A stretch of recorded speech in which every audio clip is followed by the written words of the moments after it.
All right, what's going on, everyone? In today's video, I'm going to be covering should your junior golfer track statistics, and if so, which ones? Now, if you're watching this video, you almost certainly know that your child should be tracking some statistics. So let's just go ahead and get that out of the way here.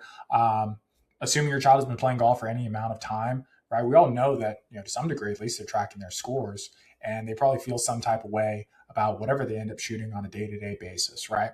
And so you also probably know that if you're just reliant on whatever they shot on a day-to-day basis, they're going to be on an emotional roller coaster. And if you're found a way to get caught up in that, then you're going to have quite the emotional roller coaster as well. So in this video, I'm going to be talking through really the stuff that you should be paying attention to, the major statistics that matter, and some of the stuff that really doesn't matter hardly at all. And so I'm going to go through all that in this video. If you guys enjoy it, go ahead and leave it a like. Really helps push it out to more people in the YouTube algorithm. It's a small channel.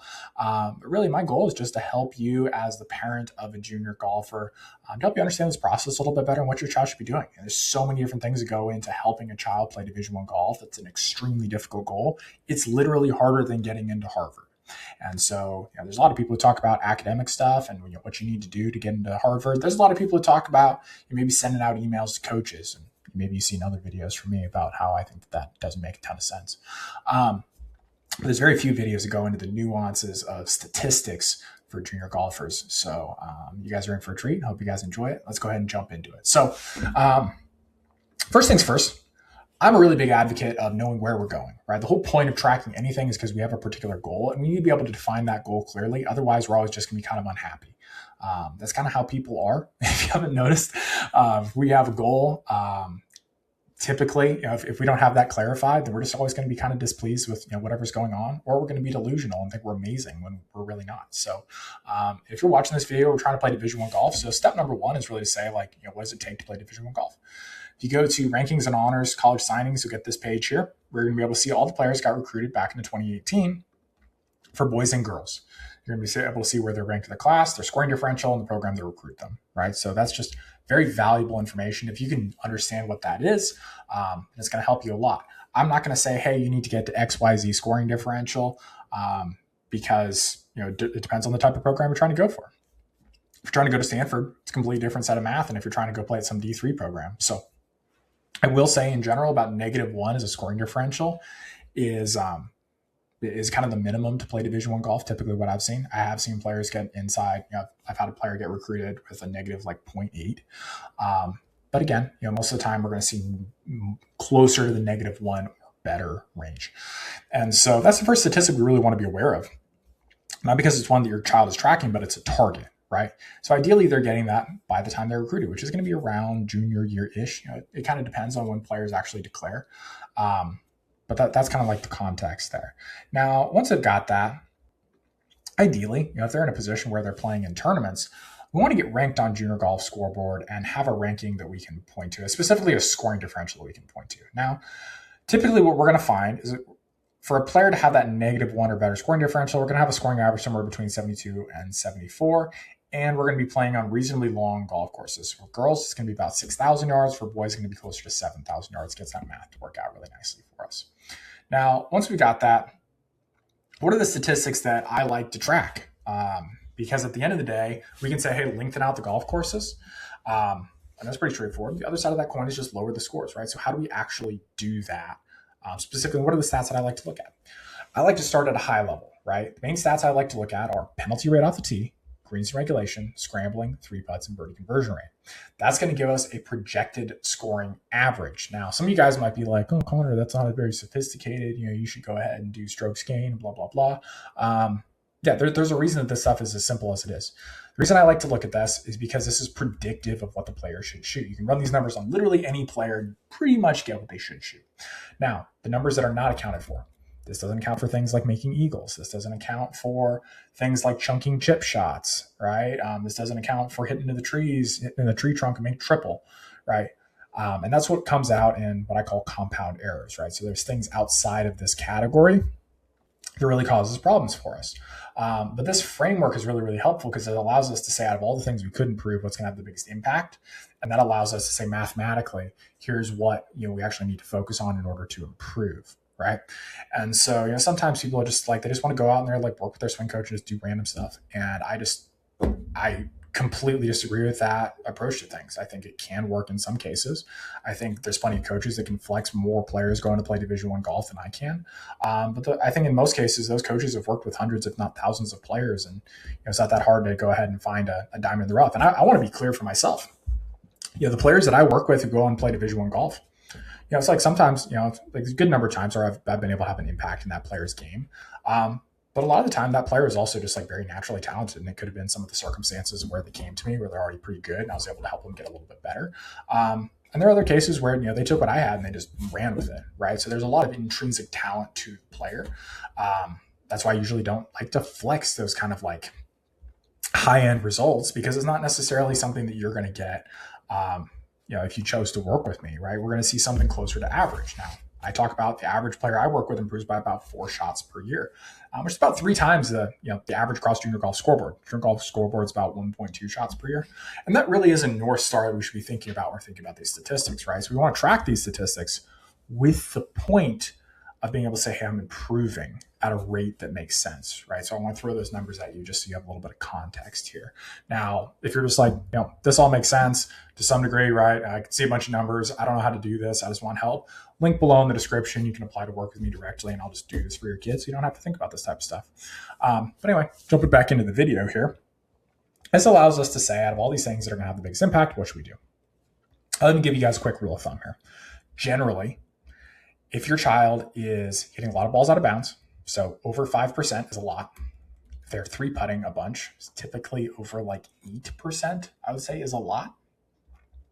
Or if they have compound errors, those 3 things are typically the first things that I knock out. So if I'm working with a player who's got a scoring average of 95, in almost every case, those are the first areas we're trying to clean up. Now, have I worked with players who are shooting in the mid to low 70s who have a really high penalty rate? Yeah, absolutely I have. And so in that case, that just becomes the easiest area for that player to be able to improve, is say, hey, we need to cut this down, right? There's no way that we're going to be able to manufacture a way out of this, right? We need to be able to improve that. Once we've done that, typically it goes on to pushing up greens and regulation. I like to see greens and regulation get to about 70-ish%. If we can get 70% or higher, we're going to be shooting some low scores. And consistently, right? So it's not just saying, hey, I shot 69 this one time. It's like, I go out there, and if I play bad, I shoot 1 over, right? In most cases, if I have just kind of a ho-hum day, I shoot 67. That's what that looks like, right? Once we've got that, then I focus on birdie conversion rate, which just typically ends up being making more 10 to 15 foot putts. That's kind of like the order of operations there. And there's an endless amount of complexity that I can dive into that I'm not going to be able to do in this video. That's why I actually work with kids one-on-one. But that aside, that's kind of the order of things. Now, one of the things you'll notice here, I track it, but I didn't say anything about scrambling. Scrambling, in my opinion, is one of the most overrated statistics for junior golfers. Most of whether or not you get up and down, scrambling, is whether or not you left the ball in a spot that's easy to get up and down, right? So if you're on the fringe, you got a 20-foot putt, you 2-putt that, it feels like a 2-putt, right? But technically it's an up and down. If you got to hit a flop shot out of the rough over a bunker, you're not getting that up and down, right? You're lucky to keep that on the green. And so it's important to have that context, right? If you become a better ball striker, then you also get better at leaving the ball in the right spots. So in a certain sense, swing coaches spend a lot of time on mechanics. It makes a ton of sense, right? Because that actually is one of the biggest impact things, right? Between penalties off the tee and greens regulation. The problem is most coaches don't track these statistics, and then they don't update what they're doing in their practice with the junior golfer based off of those statistics. I think that's one of the areas where it really falls short. And most junior golfers just don't have the discipline to actually do this. So if you're watching this, your child actually does it, all the better, right? Now, those are the main high-level statistics. Now, each one of these we need to be able to drill into, really be able to make a dent. And so my preferred tool is a tool called Draw More Circles. These guys are awesome. I love this tool. Part of the reason I love it is, as a coach, I've been able to suggest a few things, especially statistics that I wanted to see, and they actually added it, which is really, really awesome. It's also the easiest to use. They actually have a free trial. I give my students a $500 discount off the top tier option that they have. But they're just a really great tool. I don't make any money off of this. It's literally what I use. I've tried everything out there. This one's the best. Everyone who tries to tell you something like, hey, you can get, like Arcos, where it'll like tell you the answer or track your stuff for you, you still got to go back and check it. There's no way that they're going to get 100% accuracy. And so it's always important to just, keep this simple. And it's like, at the end of the day, you pull your phone out, it takes you literally 5 seconds to go ahead and put in what you just did and then go to the next shot, right? It's the simplest thing in the world. So anyway, we're going to get a bunch of statistics. Most of these stats are completely irrelevant. I don't care about any of these, but there's a few that matter a lot. And so, obviously we have the high level ones that I just went over. We've got drill down here. So I'm not going to go through all these, but I'm going to give you guys a couple of nuggets. I'm going to give you one of the easiest ones. So if you're looking at your child's statistics here, one of the easiest places to look at is greens in regulation by the par, right? So par threes, par fours, par fives. If your child hits fewer par five greens than their on green percentage from 75 to 100 yards, then that's an easy opportunity for them to hit more greens. So in this case, for this player, he pretty much does, one-to-one relationship, which is typically what I'm going to see. But the reason being is, let's say your child hits 50% of their par five greens, right? So they're missing 2 par five greens per round. And they could lay up to 75 to 100 yards, which for a lot of players is going to be like a lob wedge or a sand wedge, and hit that ball on the green, let's call it 80% of the time. What they're able to do is, if they just lay up on every single par five, they're going to increase their greens in regulation by 1 green per round, and they've increased their overall greens in regulation by 5%, right? So that's really the power of this stuff. Same thing with 3-putting, right? I'm not just saying, hey, we need to get our 3-putts down. That's hard to do. I'm looking at it specifically and saying, okay, well, what's my make rate inside 5 feet, right? Can I make a dent here? What is my average distance on my second putt for my lag putts? Can I get that inside 10%? Those are usually the goals that I want to see. And so we can drill down endlessly into each one of these statistics, and that's not really the point of the video. The point of the video here is to help you guys understand the context you should be thinking about for tracking these different statistics. Like, what do you actually need? I want to also throw out a couple of statistics that I just hear all the time that are completely useless. Fairways hit per round doesn't really do anything for you. It's not predictive, right? It's like you could hit super long, be in the rough all the time, hit wedges on the greens, right? It's not a big deal.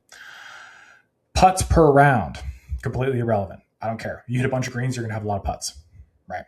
So that's just, again, not helpful, right? It kind of disincentivizes the player to hit more greens, right? So it's not a good statistic.